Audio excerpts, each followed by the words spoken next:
فرش التراب يضمني. اعلان بالفور 1917 یہودی آباد ہونے شروع ہو گئے، اور اصل میں اسی کے لیے خلافت کو منسوخ کرایا گیا. سلطان عبدالحمید، اگرچہ یہ ترکی خلافت جو ہے مرد بیمار کمزور، پھر بھی وہ مسلمانوں والا جذبہ اتنا تھا، انہیں بڑی سے بڑی رشوت پیش کی گئی تھی. ظاہر بات ہے یہودیوں سے بڑھ کر رشوت دینے والا کون ہو سکتا ہے، جن کے ہاں ایسے بینکر ہوں جو 40 بلین ڈالر کا ایک چیک لکھ سکے. پھر یہ کہ ان پر سیاسی دباؤ بہت ڈالا گیا. انہوں نے جب تک خلافت عثمانیہ برقرار رہی یہودیوں کو فلسطین میں آباد ہونے کی اجازت نہیں دی، کہ جو معاہدہ کیا تھا حضرت عمر نے رضی اللہ تعالی عنہ، خلیفہ ثانی نے، خلیفہ راشد نے، ہم اس کے پابند ہیں اور ہم یہاں یہودیوں کو آباد ہونے کی اجازت نہیں دیں. لہذا انہوں نے اس خلافت ہی کا بستر طے کرایا، اس لیے کہ نہ رہے بانس نہ بجے بانسری، نہ مسلمانوں کی وحدت ملی کی کوئی علامت دنیا میں باقی رہے، اور نہ مسلمان کسی مسئلے پر جمع ہو کر کوئی موقف اختیار کر سکے. اعلان بالفور کے نتیجے میں آباد کاری شروع ہوئی. 1948 میں اسرائیل قائم ہو گیا، معجزہ ہو گیا. 1967 میں اس کی توسیع ہو گئی.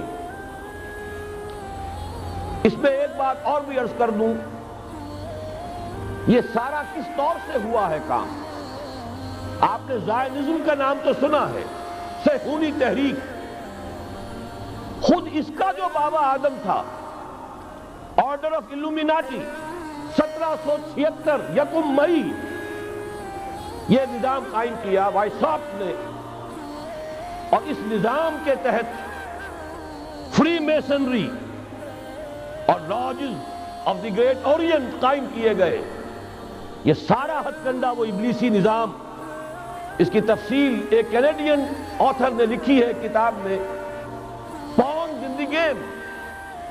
یہ سارا دھندا ایک شیطانی چکر ہے، ابلیسی چال ہے، اور اس کے ذریعے سے اسرائیل قائم ہوا اور اس کی توسیع بھی ہوئی 1967 میں. اب یہاں تک پہنچنے کے بعد ان کے پیش نظر بقیہ دنیا کی تسخیر اور اسے فتح کرنے کا معاملہ ہے، اور سب سے بڑھ کر اسلام کی بیخکنی اور اس کا راستہ روکنا یہ ان کے پیش نظر ہے. یریدون لیطفئوا نور اللہ بافواہہم. صورت اس وقت کیا ہے؟ یورپ اور امریکہ سے آپ مشرق کی طرف آئیے، پہلے عالم عرب ہے، عرب مسلم ورلڈ. مجھے یہ کہتے ہوئے سخت دکھ ہو رہا ہے، پورا عالم عرب وہ فتح کر چکے. وہ عرب ممالک کے جو اسرائیل کے ساتھ کسی میز پر بیٹھ کر گفتگو کرنے کو تیار نہیں تھے، آپ دیکھ رہے ہیں کہ لائن لگ گئی.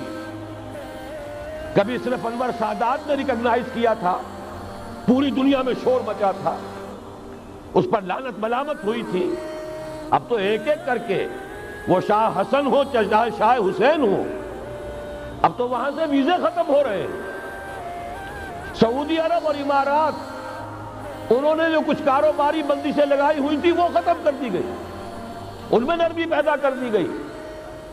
یہ صورتحال ہے کہ واقعتاً ان کی جو عالمی تسخیر کا پروگرام ہے وہ آگے بڑھ رہا ہے، اور بدقسمتی سے امت مسلمہ کا جو قلب ہے، اس امت کا قلب امیین پر مشتمل ہے. هو الذی بعث فی الامیین رسولا منہم یتلو علیہم آیاتہ ویزکیہم الی آخر الآیہ. حضور بھی امی تھے، انہی میں سے تھے صلی اللہ علیہ وسلم. لیکن آج وہ قلب جو ہے عالم اسلام کا، وہ یہودیوں کے شکنجے میں کسا جا چکا. اکثر وہاں کے جو حکمران ہیں امریکہ کے ایجنٹ ہیں، سٹوجز. یہ حالات جہاں تک عالم عرب کا تعلق ہے تلخ حقائق ہیں جو بیان کر رہا ہوں، اس لیے کہ آپ کے سامنے رہنا چاہیے. یہ جو اقبال نے کہا کہ دنیا کو ہے پھر مار گئے روح و بدن پیش، ابلیس نے پھر اپنے درندوں کو ابھارا. اللہ کو پامردی مومن پہ بھروسہ، ابلیس کو یورپ کی مشینوں کا سہارا، یہ دوبارہ ایک بہت بڑے پیمانے پر حق و باطل کا گھمسان کا رنگ پڑنے والا ہے۔ ملاحم کی جو حضور صلی اللہ علیہ وسلم نے پیشین گوئیاں فرمائی، الملحمۃ العظمیٰ، تاریخ انسانی کی عظیم ترین جنگ جو ابھی آنے والی ہے، اس کو سمجھ لیجئے اچھی طریقے سے کہ اس میں جو قوتیں ایک دوسرے کے مقابل آ رہی ہیں وہ کون سی ہے۔ نیو ورلڈ آرڈر کہنے کو امریکہ کے زیر قیادت ہے، حقیقت میں امریکہ خود یہودیوں کے پنجے میں ہے۔ یہ وہی ابلیسی طاقت ہے جو آگے بڑھ رہی ہے۔ عالم عرب کو فتح کرنے کے بعد اب ان کے پاس اگلا عالم اسلام کا حصہ ہے، غیر عرب مسلم ورلڈ۔ ایران ہے، اس کے شمال مشرق میں ترکستان ہے، روسی اور چینی، مشرق میں افغانستان ہے، پاکستان ہے، یہ ایک بہت بڑا سالڈ بلاک ہے۔ اس کے بعد اگرچہ ہندوستان آتا ہے، بھارت، ظاہر بات ہے کہ وہاں مسلمان اقلیت میں ہے سوائے کشمیر کے، لیکن یہ نوٹ کیجئے کہ وہاں بھی کم سے کم 15-18 کروڑ مسلمان موجود ہیں۔ آج بھی دنیا کا سب سے بڑا ملک جس میں مسلمانوں کی تعداد اور جن کی نفری سب سے بڑھ کر ہے وہ بھارت ہے۔ اس کے بعد پھر انڈونیشیا، ملائیشیا ہے، اس سے آگے ہے پھر فار ایسٹ، ابھی انہیں فتح کرنا ہے۔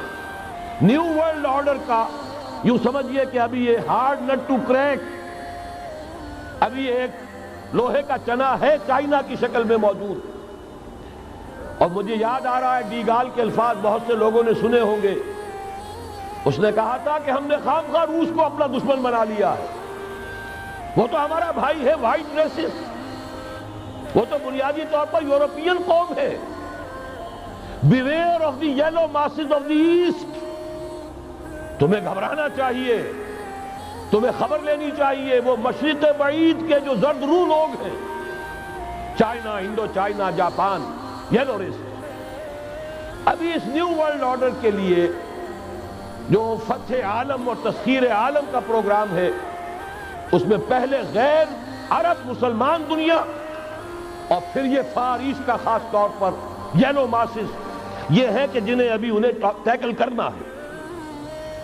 اور اسی لیے میں عرض کرنا چاہتا ہوں، حقائق ہمارے سامنے رہنا چاہیے۔